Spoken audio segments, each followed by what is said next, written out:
How do we create explosive tension and conflict in our writing? Today's video comes from Joshua, one of our viewers, who asked us to make a video about how to add tension and conflict to one of those calmer scenes in a book. So this is a great question for all of us to consider in our writing, because we don't want our stories to be flat. We want them to build tension. We want there to be good conflict. So thank you, Joshua. Appreciate you sending in the video request. How do we create explosive tension and conflict in our writing? Well, first, let's look at what is tension. So tension is impending conflict. It's like you can see it building. There's a conflict coming.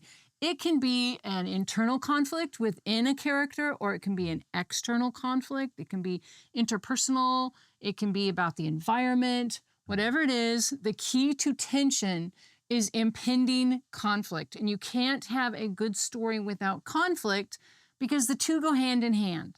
Creating tension and conflict is not just about throwing obstacles in your character's path. It's about understanding what makes them tick. What are they afraid of? What do they desire?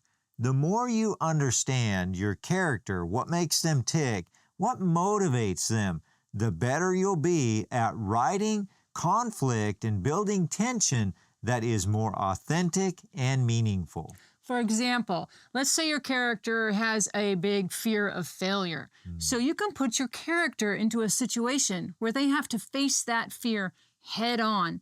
And that is when you have really exciting storytelling. If you have a scene in your story that needs a bit more tension or conflict, here are a few ideas that will help you go from a flat or boring scene to a page turner. The first thing is consider pacing. Pacing is super important to a story. You don't need every chapter or every scene to be fast-paced action. A fast-paced chapter or scene will increase urgency and propel the story forward, but a slow-paced chapter has a purpose as well. It slows things down and allows the reader to think about what they've been reading and catch their breath. The slower-paced chapters allow you to add more emotional content, more depth to your character, and this really helps because if your reader cares more about your character and they're more connected emotionally, then when the tension and conflict starts building again, it really is impactful because they care about the character. They care about what's happening in the story. Keep pacing in mind as you evaluate each scene and determine if that scene needs more tension, more conflict, or perhaps it needs to have a deeper connection with the character and the reader. So there are two different types of conflict, and you can do a deep dive on these, and you probably should at some point. But for this video, we're going to just keep it a little bit light and surface as we talk about two basic types: internal conflict and external conflict. Internal conflict is inside of your character. It's something that your character struggles with. This could be something like fear and anxiety, or it could be pride and arrogance. It's something that's inside that they're struggling with that is really represented by the things going on in the story, and your reader is going to observe them in that struggle that's inside. Now, external is a little different because external is a struggle or an obstacle is outside of the character, and that can be another character, it could be nature, it can be society. There's lots of different things, obviously, that are outside and external of the character, but the key is also you want to make sure that your external struggles are also a reflection of the internal struggle that your character has. Yeah, because just a car blowing up, that can get real boring real quick. But a car blowing up, and that's the deepest fear of the character. Oh, that's powerful. That's more powerful. So make sure that the external really does connect with the internal. So what external things are keeping your character from reaching their goals? Or how is your character keeping themselves from reaching their goals by what's going on inside? Those external things make for a nice fast-paced chapter with lots of things happening, and that's great. But in the slower moments is when you really get to see the internal struggles of your character coming to life and being displayed. The next thing is character motivation. Look at your scene and look at all the characters in the scene and give each character different goals. And what this does is it creates tension and conflict by causing the different characters to be having opposing goals and ambitions within that scene. So when you're doing this, you really need to get to know your character really well. So like we've mentioned in many videos, we have a 10-minute character sketch that will help you with this. There's a link down below if you want to check it out. You can also create conflicting emotions within the character. For example, your character could be really frustrated by a situation, but yet also optimistic that they're going to make a difference, so they keep trying in spite of the frustration. Another thing that you can do is raise the stakes.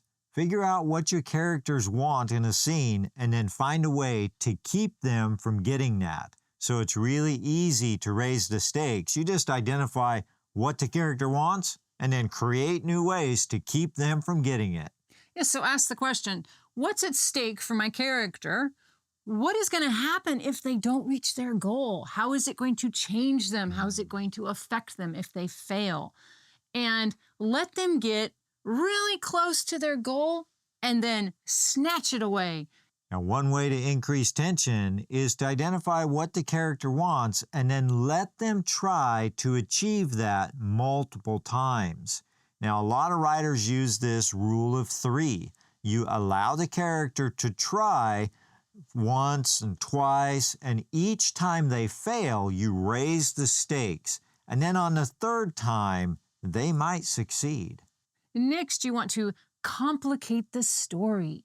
You want to ask the question, how can it get worse? What kind of problem can I put in my character's path that they have to overcome? You know, this is a great place to ask this great question. What if everything goes wrong?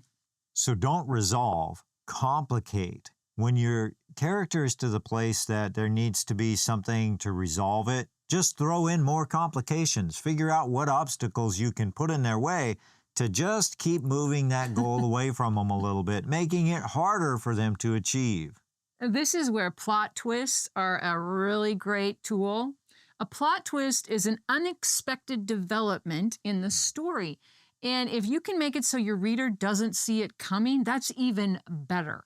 Another thing you can do is put a ticking time bomb in place. This is a deadline for your character to reach their goal or achieve something, or else some major consequence is going to happen. Something bad's going to happen. So this element of a time frame has been used by writers for generations, and it really does increase the tension and the conflict in a story. Now, one of my favorite fairy tales as a child, Cinderella, uses this ticking time bomb very effectively. So you have Cinderella. She has her fairy godmother, gets her to the ball, and we know that, well, if she doesn't get out of there by midnight, something's going to happen. We're not sure what's going to happen. Not really sure what it is, but something. But something, and it increases the tension within the story. If this video was beneficial for you, then you're really going to love this one about adding emotional depth to your writing. We would love to hear from you in the comments. What conflicts are you exploring in your writing? We will catch you in the next video.